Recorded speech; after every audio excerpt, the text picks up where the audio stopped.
একেবারে সাধারণ একটা কেকে কিভাবে যে গর্জিয়াস লুক আনা যায় সেটাই আজকে দেখাবো। এই কেকটা খুবই একটা আমার কাছে পছন্দের ডিজাইন লেগেছে এটা করার পরে।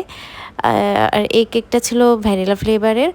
এখন ওপরে আমি হচ্ছে প্যালেট নাইফ দিয়ে কিছু ফ্লাওয়ার বানিয়ে নিয়েছি আর হ্যাপি বার্থডে লিখে নিয়েছিলাম। এখন আমি গোল্ডেন ডাস্ট একটু পাতলা করে গুলিয়ে তারপর ব্রাশ দিয়ে এভাবে করে আমি হচ্ছে হাইলাইট করে দিচ্ছি। আর এই ডিজাইনটা আমাকে যে দিয়েছিল, মানে কেকটা যে অর্ডার করেছিল, সে আমাকে বলেছিল যে কেকটা যেন সাদার মধ্যে ডিজাইন থাকে। তো সাদার মধ্যে ডিজাইন আমাকে দেয়নি, সাজেস্ট করেনি। আমি আমার মতো করেই এরকম প্যালেট নাইফ দিয়ে ফ্লাওয়ার করেছিলাম। তো এটা করার পরে দেখলাম যে কেমন যেন একটু বেশি সাদাসিধে লাগছে। তো সাদাসিধের এই কাজটাকে আমি কিভাবে গর্জিয়াস করতে পারি, তো অনেক ভেবেচিন্তে আমি হচ্ছে এই ফ্লাওয়ারের যে বর্ডারগুলো ছিল আর সাইডের বর্ডার, সেটাকে হচ্ছে এরকম গোল্ডেন ডাস্ট দিয়ে এভাবে করে দিয়েছি। তো এই তো আমার একেবারে সাধারণ একটা কেকের অতি সাধারণ লুক।